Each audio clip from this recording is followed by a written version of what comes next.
com a prece de abertura. Senhor Deus nosso Pai, Pai amantíssimo, exerce a tua compaixão sobre nós nesse momento tão difícil para nós e para o Brasil. Ajuda-nos, ó Pai, a entender os teus propósitos e a ser sempre firmes na direção de melhorarmos o nosso comportamento no meio dessa pandemia terrível. Nós pedimos a Ti que, uma vez que estamos todos reunidos em nome de Jesus, que Tu estejas presente e nos adentre a casa com os nossos queridos auxiliares de Dr. Bezerra de Menezes e sua falange médica, com os trabalhadores desse evangelho, os mentores pessoais de todos nós e do nosso evangelho, os trabalhadores espirituais da Casa Espírita Amor em Gotas e Ismael, protetor do Brasil. Vamos pedindo ao Pai que Tu estendas essa mensagem que nós vamos fazer agora aos corações de todos, para que todos possam ter um pouco de reconforto, um pouco de orientação, um pouco da Tua presença inefável nessa nossa jornada que atravessa um momento de sofrimento. E, pedindo licença para começar os trabalhos, nós vamos dizendo aquela prece que Jesus nos ensinou. Pai nosso que estás nos céus, santificado seja, Senhor, o teu nome. Venha a nós o teu reino. Seja feita a tua vontade, assim na terra como nos céus. O pão nosso de cada dia dá-nos hoje. E perdoa-nos as nossas dívidas, assim como nós perdoamos aos nossos devedores. E não nos deixes, ó Pai, cair em tentações, mas livra-nos, Senhor, de todo o mal. Porque teu é o reino, o poder e a glória para todos sempre. Que assim seja, graças a Deus e graças a Jesus. Gente, hoje eu estava preparando o Evangelho, fazendo sobre a parábola dos talentos. Aí eu deparei com o fato que a Ivani, a minha mulher, fez a parábola dos talentos em fevereiro. Portanto, meio perto demais.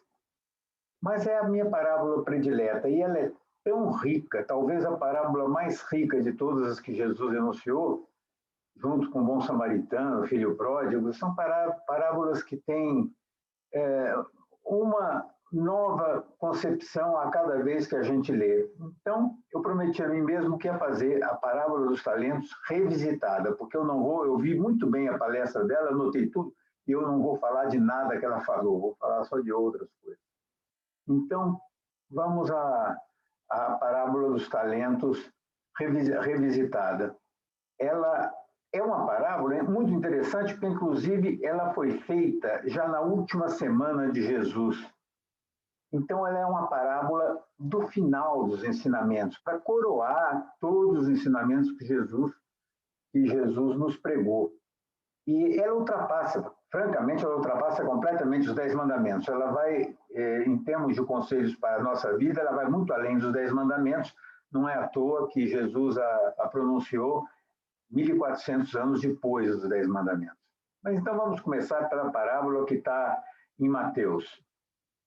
E também será como um homem que, ao sair de viagem, chamou seus servos e confiou-lhes os seus bens. A um deu 5 talentos, a outro 2 e a outro 1. A cada um de acordo com a sua capacidade. Em seguida, partiu de viagem. O que havia recebido 5 talentos saiu imediatamente, aplicou-os e ganhou mais 5. Também o que tinha 2 talentos ganhou mais 2. Mas o que tinha recebido 1 talento saiu, cavou um buraco no chão e escondeu o dinheiro do seu senhor. Depois de muito tempo, o senhor daqueles servos voltou e acertou contas com eles. O que tinha recebido 5 talentos trouxe os outros 5 e disse: o senhor me confiou 5 talentos, veja, eu ganhei mais 5.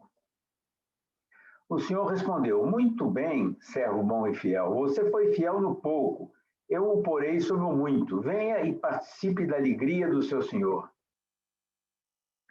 Veio também o que havia recebido 2 talentos e disse: o senhor me confiou 2 talentos, veja, eu ganhei mais 2. O Senhor respondeu: muito bem, servo bom e fiel. Você foi fiel no pouco, eu o porei sobre o muito. Venha e participe da alegria do seu senhor. Por fim, veio o que tinha recebido um talento e disse: eu sabia que o senhor é um homem severo, que colhe onde não plantou e junta aonde não semeou. Por isso tive medo. Saí e escondi o seu talento no chão. Veja, aqui está o que pertence ao senhor.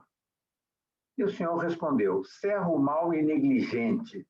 Você sabia que eu colho onde não plantei e junto onde não semeei. Então, você deveria ter confiado o meu dinheiro aos banqueiros, para que quando eu voltasse, o recebesse de volta com juros. Tirem o talento dele e entreguem-no ao que tem 10, pois a quem tem, mais será dado, e terá em grande quantidade. Mas a quem não tem, até o que tem lhe será tirado. E lancem fora o servo inútil, nas trevas, onde haverá choro e ranger de dentes. Muito bem. Vamos ver o que essa parábola nos ensina. Para começar, uma coisa um pouco chocante. Ela consagra a desigualdade. Nós somos criados desde pequenos e dentro da nossa religião, dizendo que todos somos iguais perante Deus e perante a lei dos homens. Mas isso não é um bom conceito. O conceito bom é equivalência.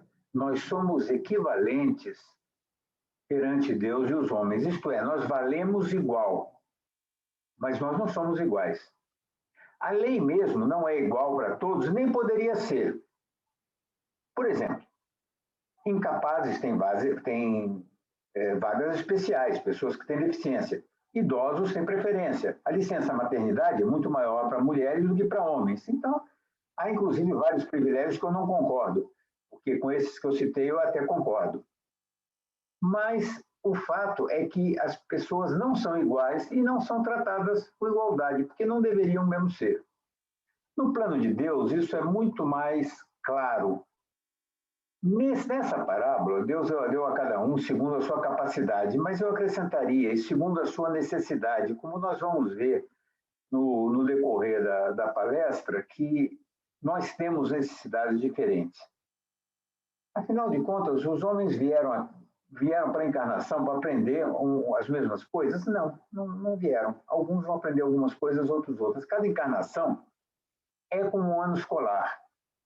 Então, há algumas matérias que são comuns a todos os anos, português e matemática, por exemplo. No caso encarnatório, a luta contra o egoísmo e o orgulho. Esses acontecem em todas as encarnações. Mas algumas outras matérias não se repetem. E mesmo as matérias comuns têm enfoques diferentes. Quer dizer, o orgulho de uma pessoa riquíssima e poderosa não é o mesmo orgulho de uma pessoa maltrapilha e pedinte. Mas para o plano de Deus se realizar, é necessária a desigualdade, porque é necessário que cada encarnação tenha as suas peculiaridades. Numa você nasce doente para aprender o valor da saúde, na outra você nasce numa fazenda longínqua ou até entre os índios para você aprender o valor da natureza. Numa terceira você nasce rico, numa quarta nasce pobre, numa nasce homem, outra mulher, porque você tem que aprender enfoques diferentes. Então, a desigualdade reina e ela tem que reinar para o plano de Deus. O Espiritismo, inclusive, lida muito melhor com a desigualdade que outras religiões, que fica um pouco difícil para adeptos de outras religiões entender como os homens são tão desiguais, como as riquezas materiais e imateriais são distribuídas de forma tão diferente entre os homens. No Espiritismo, a gente já tem a noção que a justiça se faz ao longo de um longo processo encarnatório. Mas é mais do que isso, porque, na verdade, não é nem uma questão de justiça, é uma questão de aprendizado. Você vai ter que aprender as matérias, inclusive com velocidades diferentes. Tem pessoas que repetem de ano e tem que voltar encarnação atrás de encarnação para passar pelos mesmos problemas porque não conseguiram resolver.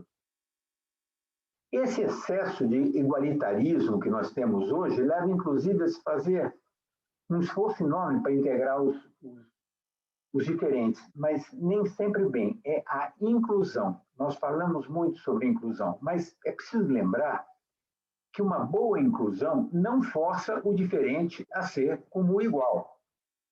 seria um absurdo. É uma inclusão de desiguais, porém equivalentes. Porque, por exemplo, você não vai exigir que para você poder dar assistência ao homossexual, ele tem que se tornar heterossexual. Isso é um absurdo. Isso não é inclusão, isso é exclusão. Então, a verdadeira inclusão é uma inclusão de desiguais, porém equivalentes. Ora que, quando se tentou fazer a igualdade na marra, com regimes extremamente despóticos, houve milhões e milhões, eu diria dezenas de milhões de mortos, sob Stalin e sob Mao. Quer dizer, é uma coisa muito perigosa. Nós temos que entender a desigualdade como uma bênção de Deus para que nós aprendamos coisas diferentes com pessoas diferentes, porém equivalência, todos valem a mesma coisa. Bom, na continuação da parábola dos talentos, eu vou discutir um pouquinho sobre o que é um talento. A palavra talento é que gerou, nós mencionamos os talentos que uma pessoa tem, um sabe falar bem, o outro sabe música, o outro sabe é bom nos esportes, então a pessoa tem vários talentos. Isso vem da expressão talento. Talento era duas coisas. Uma era uma medida de peso, ou em ouro ou em prata, mas geralmente em prata. E essa medida tem algumas discordâncias, mas a mais comum, que eu achei na Wikipedia, é 58,9 quilos. Então, cerca de 60 quilos de prata, um pouco menos. Isso vale hoje R$280 mil. Uma outra medida de talento é 6 mil dinheiros, ou 6 mil denários. Vocês lembram da parábola dos trabalhadores da última hora? Todos eles foram pagos um dinheiro. Um dinheiro era a quantia que se pagava pelo trabalho braçal de um dia de um trabalhador. E um talento vale 6 mil dinheiros. Ora bem, um trabalhador braçal no Brasil, com salário mínimo, ganha por dia de trabalho grosseiramente R$50. Se nós multiplicarmos R$50 por 6 mil dinheiros, nós vamos encontrar R$300 mil. Portanto, o mesmo valor do talento de prata, praticamente. Então, nós podemos imaginar que um talento valeria uns R$300 mil.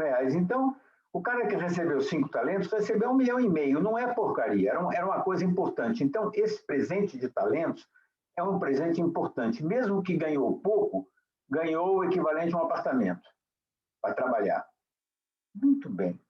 A primeira consagração é a desigualdade. E a segunda consagração é o trabalho. Vamos ver por quê. O servo dos 5 talentos foi imediatamente ao trabalho, com muito entusiasmo. Parece que ele estava esperando uma oportunidade para servir ao Senhor, para mostrar a sua capacidade, o seu valor. Por outro lado, o Senhor chamou o servo de um talento, de preguiçoso, negligente, mais tarde inútil. A lição é mais dramática, porque, pelo seguinte, na lei rabínica, eles tinham uma lei muito específica sobre coisas emprestadas ou dadas para guardar. Se você guardasse a coisa dentro de um lenço e roubassem, você era totalmente responsável e ia a conselho, ia ter que pagar pelo que tinha sumido.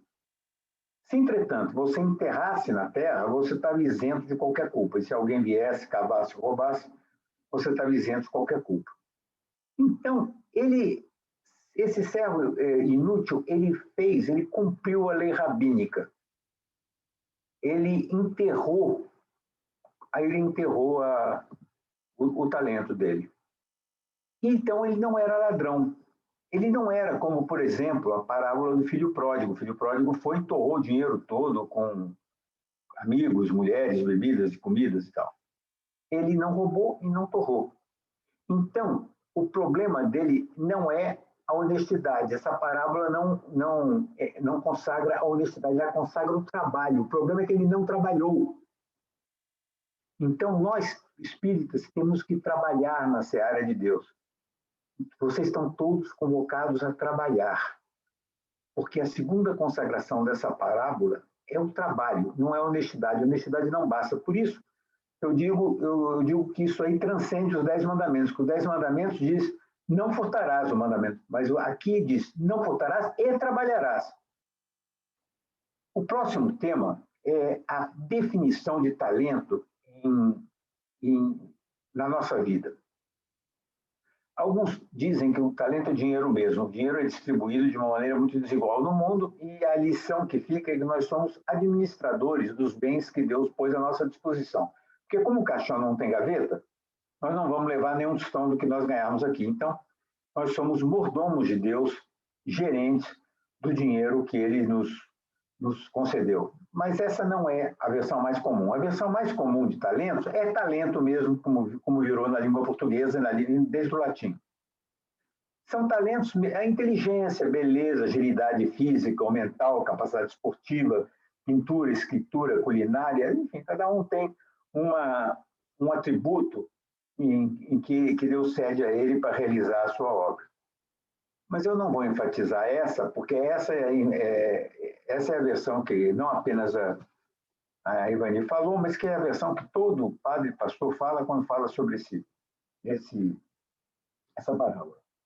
Eu vou trazer para vocês, aliás, mesmo a definição mais comum dos talentos não deixa de ser um atributo que Deus põe na nossa mão para realizarmos a sua obra, que nós continuamos mordomos de Deus, só que não apenas sobre dinheiro, mas sobre uma gama maior de coisas. Mas eu vou propor a vocês uma terceira interpretação dos talentos que eu acho muito boa. Os talentos são qualidades, inclusive qualidades dos espíritos superiores, que nós recebemos em estado de latência, estado de potencial. São qualidades em potencial que nos cabe, nesta encarnação, desenvolver para nós atingirmos a posse plena dessas qualidades. Então, é uma coisa em desenvolvimento. O talento é um processo, mais do que propriamente... Claro que Deus nos dá a semente original, o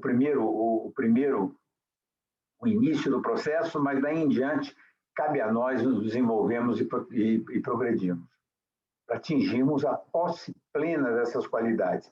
Isso é compatível com algumas coisas. Uma coisa importante é que nessa parábola fica a impressão que o Senhor não pegou os talentos de volta, ele deixou os talentos com os servos por alguma razão. Inclusive, ele mandou dar o talento do inútil para o que tinha mais.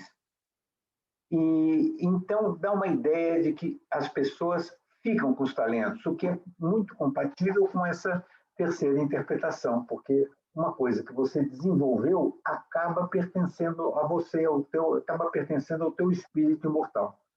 Então, você consegue passar com ela na porta estreita, você consegue crescer e refugir dela. Então, o que Deus faz é um presente, nos dá um presente, mas que depende do nosso próprio esforço para chegar a constituir realmente um atributo poderoso. E Deus não recolhe de volta esses talentos, apenas Ele quer, e mais que quer, Ele exige que nós façamos ele crescer com o nosso próprio esforço. Então, vamos agora nos debruçar sobre o mau servo, porque, na verdade, é isso que nós somos mais das vezes. Se nós fôssemos todos 5 talentos, a gente nem precisaria estar conversando aqui. A primeira coisa que vem é ele alegou medo. Não sabemos se o medo era real ou era só um pretexto de vagabundo. Talvez seja verdade que ele estava com medo mesmo. Qual é a pista para que isso é verdade? É porque não ia dar muito trabalho a ele pegar o talento e entregar para o banqueiro. Mesmo um preguiçoso faz isso. O cara ia ficar muito tempo fora, ficava o dinheiro no banco. Ele tinha que ir ao banco e depositar. Naquele tempo não tinha banco como uma empresa, mas tinha banqueiros como pessoas, geralmente ficavam nas praças. Então, a gente chega à conclusão que talvez fosse medo mesmo. Ele ficou, porque entregar o dinheiro a um banqueiro para multiplicar envolve um certo risco, não é risco zero. Risco zero é enterrar no chão. Então, ele provavelmente Ele, além de preguiçoso, ele era um pouco medroso também. Agora, o medo é um péssimo conselheiro. Tudo que nós fazemos por medo dá errado. E por que dá errado? Dá errado porque a pessoa que está com medo, ela se concentra nas perdas potenciais. E o que acontece quando ela se concentra nas perdas potenciais? Ela gera formas de pensamento dessas perdas. Então, a mensagem, quando ela se concentra nas perdas, essa é a mensagem que o universo lê. E é isso que o universo nos dá. Nos dá as perdas, porque nós nos concentramos nelas. Não tem nada a ver com a bondade de Deus. Isso é uma lei. De certa forma, é uma das alternativas da lei de ação e reação. Você dá para o universo devolve. Então, nós temos que pensar sempre onde é que nós queremos chegar e focar o nosso pensamento onde nós queremos chegar e não nos obstáculos. Nosso pensamento forja o nosso pensamento forja as formas dos pensamentos e elas nos acompanham, andam junto conosco. Então, parte da reforma íntima, de evitar os maus pensamentos, é também evitar os pensamentos derrotistas, temerosos, assustados. Eles também são maus pensamentos. Não é só quando você deseja o mal ao outro, mas também quando você está com medo da derrota. Mas como você interpretar o medo à luz das qualidades potenciais? Por que o cara teria medo de desenvolver as suas qualidades? Aí que está. É que a transformação tua em um ser melhor, um homem melhor, uma mulher melhor, exige a morte do homem velho e o renascimento do homem novo. Então, toda mudança é dolorida, desestabilizadora. E nós não gostamos de dor, nós não gostamos de dificuldade. Talvez, por exemplo, esse homem novo precise de novos amigos, de outras atitudes, de uma outra maneira de ser. Talvez esse homem novo não seja bem aceito com as suas novas atitudes. Então, tomara que não, mas pode ser que ele não seja bem aceito. Alguns vão aceitar, outros não. Muitos hábitos ele vai ter que mudar. Essa nossa mania de julgar os outros, por exemplo, de falar mal deles, é um belo exemplo. As pessoas talvez se afastem de você, achem que você virou muito carola, muito piegas. Mas é preciso lembrar do seguinte, então, as pessoas, nós temos perdas. Quer dizer, o processo de mudança tem perdas. Você perde elementos do homem velho que tem que perder mesmo. E então você tem medo de mudar a rotininha, de sempre ficar completamente isolado, ficar completamente sozinho. Mas é preciso andar para frente. Vamos lembrar de Jesus nas bem-aventuranças, quando ele disse, no final das bem-aventuranças, bem-aventurados serão vocês quando por minha causa os insultarem, os perseguirem e levantarem todo tipo de calúnia contra vocês. Isso disse Jesus. É uma situação extrema, mas no processo de nascimento do homem novo, tem também calúnias, mal-entendidos, tem dificuldades que você tem de colocar que você mudou para os outros podem não gostar. Então, o medo se explica dessa forma. E também Jesus chama esse personagem preguiçoso. Ele chama de negligente, na verdade, mas em outras traduções aparece preguiçoso.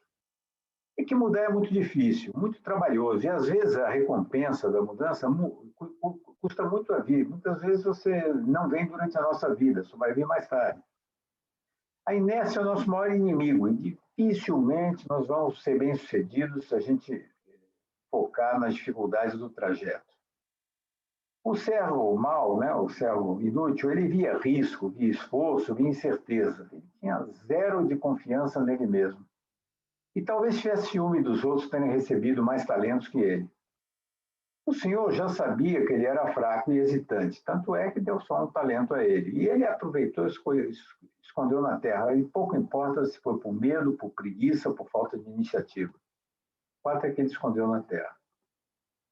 E o que é, na nossa vida, esconder uma qualidade potencial na terra?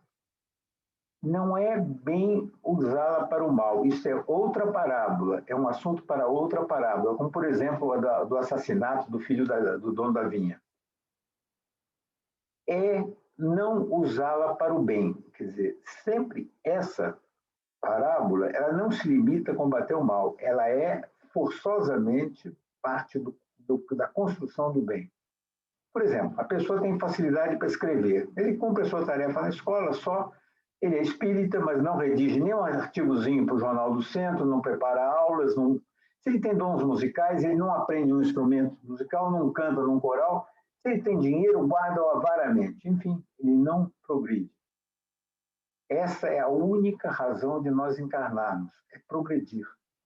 Então, eu tenho um neto que tem 13 anos e eu disse a ele outro dia, olha, Deus não dá a ninguém inteligência, ele dá a você algumas ligações de neurônios no cérebro, que são boas e eficazes, mas você que tem que desenvolver a inteligência, você que vai ter que usar, raciocinar, refletir, ler, pensar, e com isso você vai se tornar mais inteligente. Mas ninguém nasce inteligente, ninguém não é inteligente, ele tem potencial de inteligência.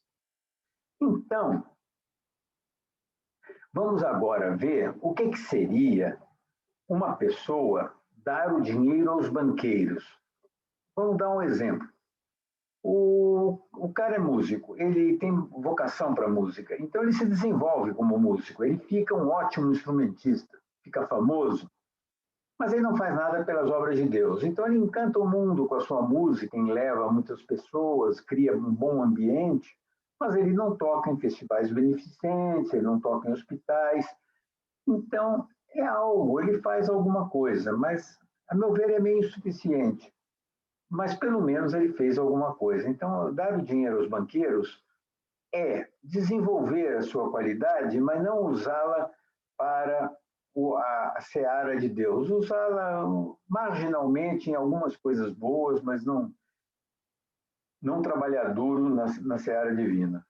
Por isso é que eu gosto muito dessa interpretação das qualidades potenciais como talentos, que exigem desenvolvimento para que se tornem efetivas e inerentes ao espírito imortal. Então, a gente trabalha e essas qualidades são introjetadas dentro do espírito imortal e passam a constituir parte dele.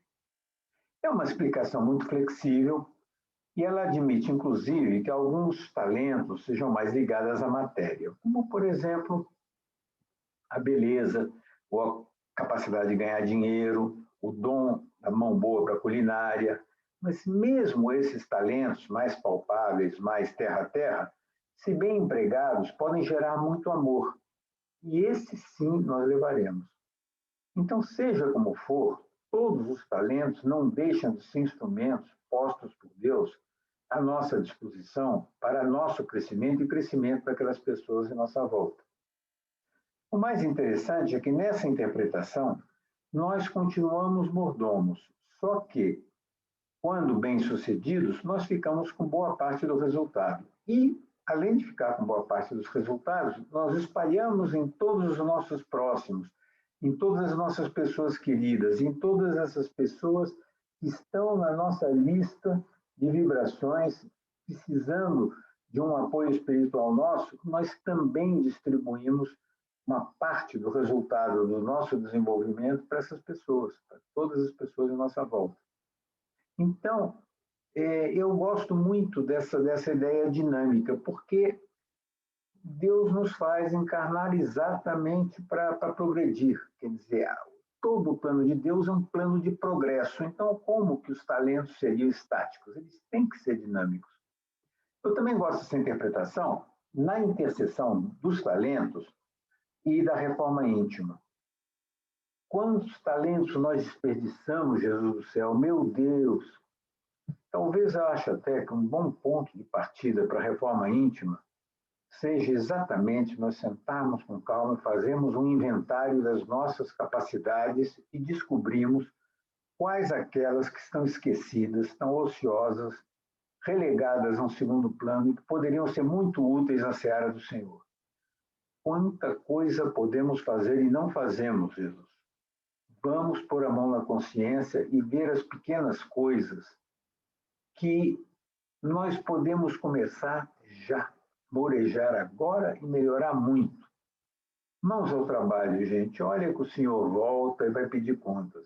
Vamos, enquanto é tempo, jovens, idosos, maduros, todos nós, vamos trabalhar, vamos fazer a nossa lista de talentos, de potencialidades e vamos melhorar melhorando.